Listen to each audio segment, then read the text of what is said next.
the lion that fooled everyone. In a lush, majestic mountain lived a lion whose presence struck fear into the hearts of all who dwelled in the valley below.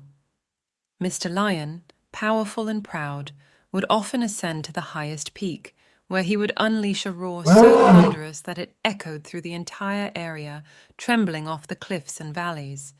The villagers and animals alike trembled at the sound, for they knew it signaled the lion's dominance over the mountain. It was widely accepted wisdom to stay away from the lion's domain. One day, a little girl named Megan arrived in the village. She was a curious and fearless soul, with a deep love for nature's beauty. Megan had heard tales of the stunning flowers that bloomed on the mountaintop, and despite the villagers' warnings about the fearsome lion, her passion for discovering the prettiest flowers outweighed her fear. Determined, she decided to venture up the mountain. As Megan hiked up the winding trail, she was enchanted by the ever-increasing splendor of the flowers. Each step brought her closer to her destination, and her excitement grew. However, her journey was interrupted by a tremendous roar that filled the air. It was the very roar the villagers had warned her about. Despite the intensity of the sound, Megan felt an odd sense of calm. The roar, while powerful, did not stir up fear in her heart. Instead, she felt a strange pull to continue onward.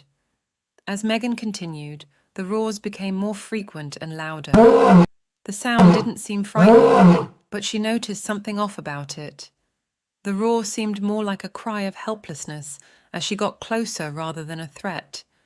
She followed the sound, intrigued, to its source. Finally, Megan reached a clearing and saw the lion. She quickly noticed the reason. A sharp thorn was rooted in one of his paws. The lion let out another mighty roar, and Megan could hear the agony in it. "Okay, Mr. Lion," Megan said calmly. "I am not scared of you as everyone else is. I would love to help you, but you must stop roaring like that." Surprised by her courage, the lion ceased his roaring and watched curiously as Megan approached. Gently, she knelt beside him and carefully removed the thorn from his paw. The lion gasped, then sighed with relief. He looked at Megan with gratitude and smiled. "Thank you," he rumbled softly. Megan smiled back. "Oh, Mr. Lion, may I ask you something?" "Of course," the lion replied. "Why do you roar all the time?" she asked. The lion's expression turned thoughtful. "I roar to scare the villagers and animals, to keep them away from me and the mountain." Megan shook her head gently. "That's not very nice. If I had been scared of you, that thorn would still be in your paw, right?" Mr. Lion thought about her words and nodded. "It's important to have friends," Megan continued.